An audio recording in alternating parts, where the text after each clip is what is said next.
शिव को ही गुरु क्यों माने, बाकी अन्य देवताओं को क्यों नहीं? साहिल पूना।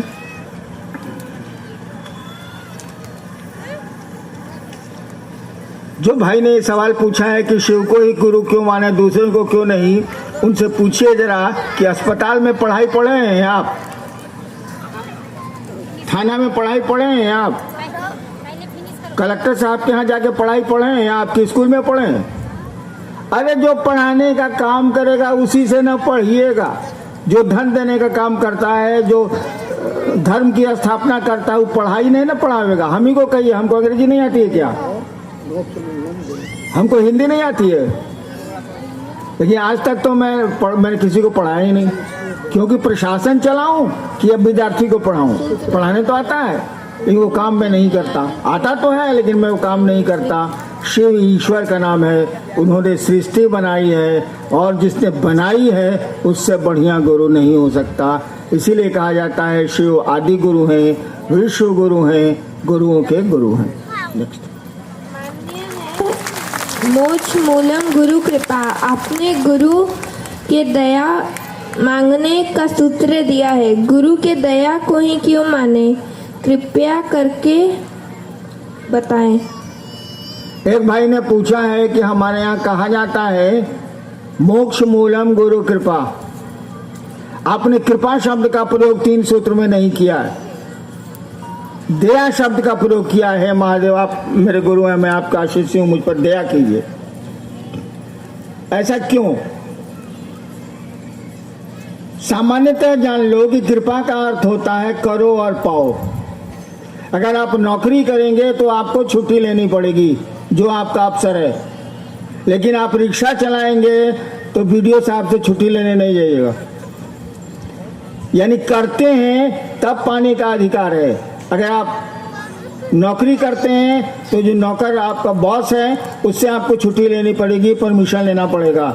लेकिन जब करते ही नहीं है, जैसे मैं रिटायर कर गया, सरकार में ज्वाइंट सेक्रेटरी था, रिटायर कर गया, अब केकरा लगे हम छुट्टी खाती आवेदन दी, बताओ? कोई है ही नहीं। तो कृपा का मानी होता है करो और पाओ। दया का अर्थ होता है कि कुछ नहीं हमको बुझाता है,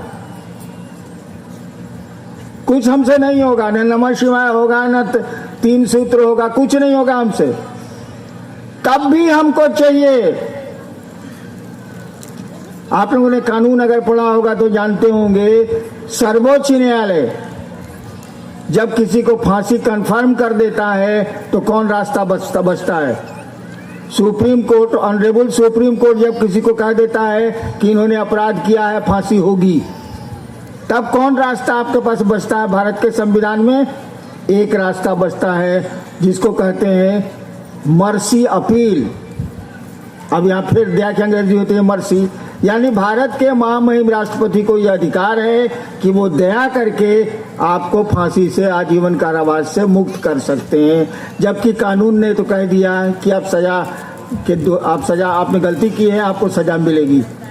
तो दया का मानी होता है कि हमसे कुछ नहीं होने वाला है, थोड़ा बहुत कर देते हैं, 2 आदमी जैसी चर्चा भी कर देते हैं, कभी कभी लेटर नहीं होता है तो आपसे दया भी मांग लेते हैं, कभी कभी नमः शिवाय भी कर लेते हैं, लेकिन इतना से महादेव थोड़े मिल जाएंगे, वो गुरु हमारा आपका थोड़ी हो जाएगा।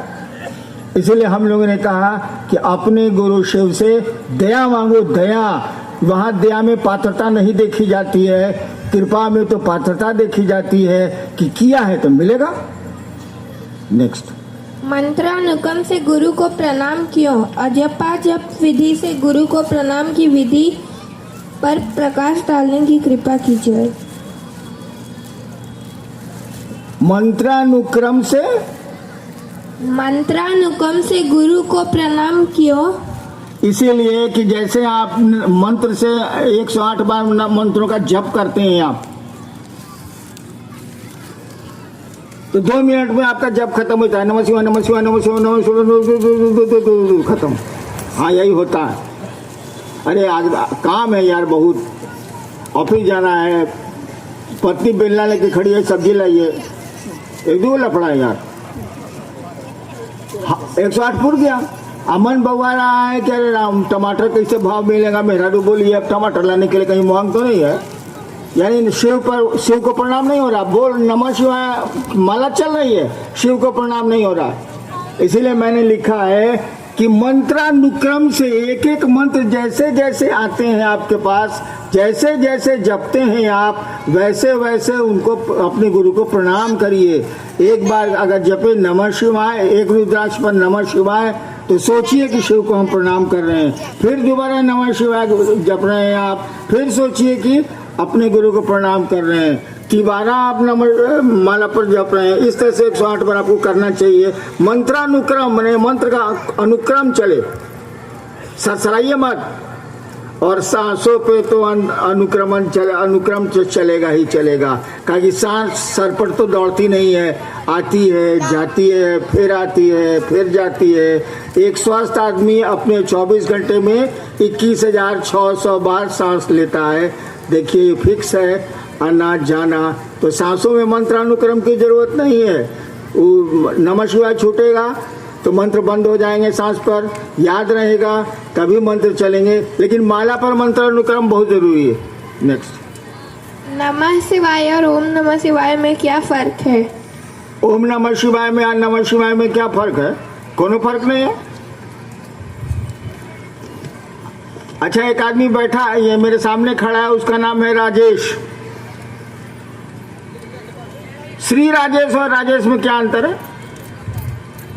अरे चिट्ठिया के ऊपर लिखिएगा ना श्रीमती फूल कुमारी अपनी मेहरारू को, कि नहीं लिखिएगा? लिफाफा, अब चिट्ठी का जमाना चला गया, मैसेज का जमाना आ गया। पहले जब चिट्ठी पत्री चलती थी तो क्या लिखाता था मेहरारू के पता पर, लिफाफा पर? श्रीमती फूल कुमारी। अब भीतर में श्रीमती लिखिएगा, आगेश फूल कुमारी। बदल गया कि नहीं बदल गया? यानी आपने श्रीमती शब्द का प्रयोग किया सम्मान के लिए, लोग देखेंगे तो कहेंगे कि सम्मान दिया गया है। मंत्रों का सम्मान है ओम, जैसे आदमी का सम्मान है श्री, दूसरे धर्म में मोहम्मद, तीसरे धर्म में मिस्टर मिसेज। ठीक उसी तरह से देवताओं के नाम, मंत्र देवताओं के नाम है। देवताओं के नाम के पहले भी वैदिक सभ्यता में ओम का प्रयोग हुआ। ओम बड़ा सुंदर शब्द है, प्रणव बीज है, इसीलिए सभी मंत्रों में आपको ओम मिलेगा। भगवती तक के मंत्रों में ओम है, ओम हैंग ह्रीं ह्रीं क्लीं जो भी हो उसमें मिलेगा। नमः शिवाय में मिलेगा, सभी देवताओं के नाम में आपको ओम मिलेगा। लेकिन ओम नाम थोड़े ही है, वो सम्मान देने की चीज है।